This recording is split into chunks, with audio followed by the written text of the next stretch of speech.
गणेशाय नमः। श्री शिवाय नमस्तुभ्यं। हर हर महादेव। आज से हम प्रतिदिन सावन के इस पवित्र पावन महीने में शिव पुराण की कथा सुनेंगे।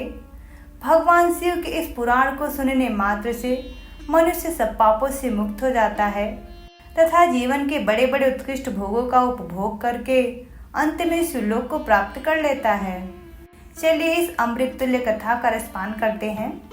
शौनक जी के साधन विषय प्रश्न करने पर सूत जी का उन्हें शिव पुराण की उत्कृष्ट महिमा सुनाने का वर्णन है। श्री शौनक जी ने पूछा, हे महाज्ञानी सूत जी, आप संपूर्ण सिद्धांतों के ज्ञाता हैं। हे प्रभु, मुझसे पुराणों की कथाओं के सार तत्वों का विशेष रूप से वर्णन कीजिए।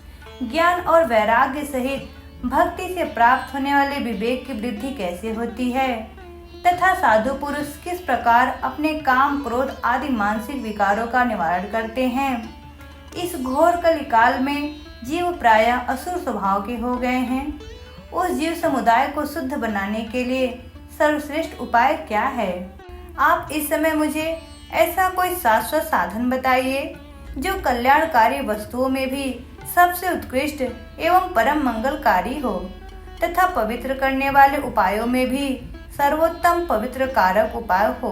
हे तात, यह साधन ऐसा हो जिसके अनुष्ठान से शीघ्र ही अंतःकरण की विशेष शुद्धि हो जाए तथा उससे निर्मल चित्त वाले पुरुष को सदा के लिए शिव की प्राप्ति हो जाए। श्री सूत जी ने कहा, हे मुनिश्रेष्ठ शौनक, तुम धन्य हो, क्योंकि तुम्हारे हृदय में पुराण कथा सुनने का विशेष प्रेम एवं लालसा है। इसलिए मैं शुद्ध बुद्धि से विचार कर तुमसे परम उत्तम शास्त्र का वर्णन कहता हूँ। हे वत्स, यह संपूर्ण शास्त्रों के सिद्धांत से संपन्न, भक्ति आदि को बढ़ाने वाला तथा भगवान शिव को संतुष्ट करने वाला, कानों के लिए रसायन, अमृत स्वरूप तथा दिव्य है। तुम उसे श्रवण करो। हे मुने, वह परम उत्तम शास्त्र है शिव पुराण, जिसका पूर्व काल में भगवान शिव ने ही प्रवचन किया था। यह काल रूपी सर्प से प्राप्त होने वाले महान त्रास का विनाश करने वाला उत्तम साधन है। गुरुदेव व्यास ने सनत कुमार मुनि का उपदेश पाकर इसे बड़े आदर से संक्षेप में ही इस पुराण का प्रतिपादन किया है। इस पुराण के प्रणयन का उद्देश्य है कलयुग में उत्पन्न होने वाले मनुष्यों के परम हित का साधन। यह शिव पुराण परम उत्तम शास्त्र है। इसे इस भूतल पर भगवान शिव का वांगमय स्वरूप समझना चाहिए तथा सब प्रकार से इसका सेवन करना चाहिए। इसका पठन और श्रवण सर्व साधन रूप है।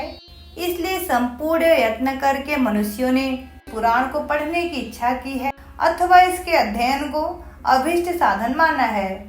इसी तरह इसका प्रेम पूर्वक श्रवण भी संपूर्ण मनोवांछित फलों को देने वाला है। भगवान शिव के इस पुराण को सुनने मात्र से मनुष्य सब पापों से मुक्त हो जाता है तथा इस जीवन में बड़े बड़े उत्कृष्ट भोगों का उपभोग करके अंत में शिवलोक को प्राप्त कर लेता है। यह शिव पुराण नामक ग्रंथ 24,000 श्लोकों से युक्त है। इसकी 7 संहिताएं हैं। मनुष्य को चाहिए कि वह भक्ति, ज्ञान और वैराग्य से संपन्न हो, बड़े आदर से इसका श्रवण करे। 7 संहिताओं से युक्त यह दिव्य शिव पुराण परम ब्रह्म परमात्मा के समान विराजमान है और सबसे उत्कृष्ट गति प्रदान करने वाला है। जो निरंतर अनुसंधान पूर्वक इस शिव पुराण को बाँचता है अथवा नित्य प्रेम पूर्वक इसका पाठ मात्र करता है, वह पुण्यात्मा है, इसमें संशय नहीं है। जो उत्तम बुद्धि वाला पुरुष अंतकाल में भक्ति पूर्वक इस पुराण को सुनता है, उस पर अत्यंत प्रसन्न भगवान महेश्वर उसे अपना पद प्रदान कर देते हैं। जो प्रतिदिन आदर पूर्वक इस शिव पुराण का पूजन करता है, वह इस संसार में संपूर्ण भोगों को भोग कर अंत में भगवान शिव के पद को प्राप्त कर लेता है।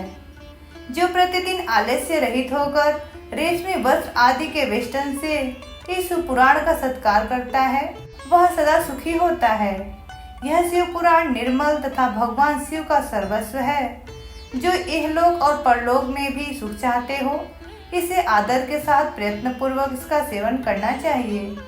यह निर्मल एवं उत्तम शिव पुराण धर्म, अर्थ, काम और मोक्ष रूप चारों पुरुषार्थों को देने वाला है। अतः सदा प्रेम पूर्वक इसका श्रवण एवं विशेष पाठ करना चाहिए।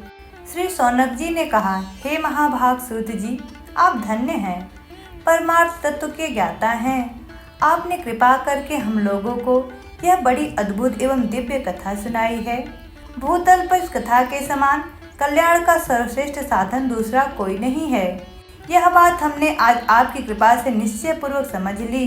हे सूत जी, कलयुग में इस कथा के द्वारा कौन कौन से पापी शुद्ध होते हैं, उन्हें कृपा पूर्वक बताइए और इस जगत को कृतार्थ कीजिए।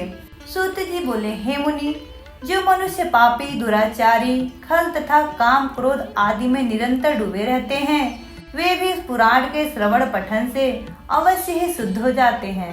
इसी विषय में जानकार मुनि इस प्राचीन इतिहास का उदाहरण दिया करते हैं, जिसके श्रवण मात्र से पापों का पूर्णतः नाश हो जाता है। पहले की बात है, कहीं किरातों के नगर में एक ब्राह्मण रहता था, जो ज्ञान में अत्यंत दुर्बल, दरिद्र, रस बेचने वाला तथा वैदिक धर्म से विमुख था। वह स्नान, संध्या आदि कर्मों से भ्रष्ट हो गया था और वेश्यावृत्ति में तत्पर रहता था। उसका नाम था देवराज। वह अपने ऊपर विश्वास करने वाले लोगों को ठगा करता था। उसने ब्राह्मणों, क्षत्रियों, वैश्यों, शूद्रों तथा दूसरों को भी अनेक बहानों से मार मार कर उनका धन हड़प लिया करता था। परंतु उस पापी का थोड़ा सा भी धन कभी धर्म के कामों में नहीं लगता था। वह वेश्यागामी तथा सब प्रकार से आचार भ्रष्ट था। एक दिन घूमता घामता वह दय योग से झूसी प्रयाग में जा पहुंचा। वहां उसने एक शिवालय देखा, जहां बहुत से साधु महात्मा एकत्र हुए थे। देवराज उन शिवालय में ठहर गया, किंतु वहां उस ब्राह्मण को ज्वर आ गया। उस ज्वर से उसको बड़ी पीड़ा होने लगी। वहां एक ब्राह्मण देवता शिव पुराण की कथा सुना रहे थे। ज्वर में पड़ा हुआ देवराज ब्राह्मण के मुखार बिंद से निकली हुई उस शिव कथा को निरंतर सुनता रहा। 1 मास के बाद वह ज्वर से अत्यंत पीड़ित होकर चल बसा। यमराज के दूत आए और उसे पासों से बांधकर बलपूर्वक यमपुरी ले गए। इतने में ही सिलोक से भगवान शिव के पार्षदगण आ गए। उनके गौर अंग कर्पूर के समान उज्जवल थे और रुद्राक्ष की मालाएं उनके शरीर की शोभा बढ़ा रही थी। वे सब के सब क्रोध पूर्वक यमपुरी गए और यमराज के दूतों को मार पीट कर बारंबार धमकाकर उन्होंने देवराज को उनके चंगुल से छुड़ा लिया और अत्यंत अद्भुत विमान पर बिठाकर जब वे शिवदूत कैलाश जाने को उद्यत हुए, उस समय यमपुरी में बड़ा भारी कोलाहल मच गया। उस कोलाहल को सुनकर धर्मराज अपने भवन से बाहर निकले। साक्षात दूसरे रुद्रों के समान प्रतीत होने वाले उन चारों दूतों को देखकर धर्मराज ने उनका विधि पूर्वक पूजन किया और ज्ञान दृष्टि से देखकर सारा वृत्तांत जान लिया। उन्होंने भय के कारण भगवान शिव के उन महात्मा दूतों से कोई बात नहीं पूछी, उल्टे उन सब की पूजा एवं प्रार्थना की। तत्पश्चात वे शिवदूत कैलाश चले गए और वहां पहुंचकर उन्होंने उस ब्राह्मण को दया सागर सांब सदाशिव के हाथ में दे दिया। शौनक जी ने कहा, हे महाभाग सूत जी, आप सर्वज्ञ हैं। हे महामते, आपकी कृपा प्रसाद से मैं बारंबार कृतार्थ हुआ। इस इतिहास को सुनकर मेरा मन अत्यंत आनंद से निमग्न हो गया है। अतः भगवान शिव में प्रेम बढ़ने वाली शिव संबंधिनी दूसरी कथा को भी कहिए। श्री शिव पुराण महात्म्य अध्याय 1 समाप्तम। आगे की कथा हम कल सुनेंगे। प्रतिदिन इस चैनल पे श्री रामचरितमानस पाठ और शिव महापुराण महात्म्य सुनने के लिए please like and subscribe. Her her Mahadev.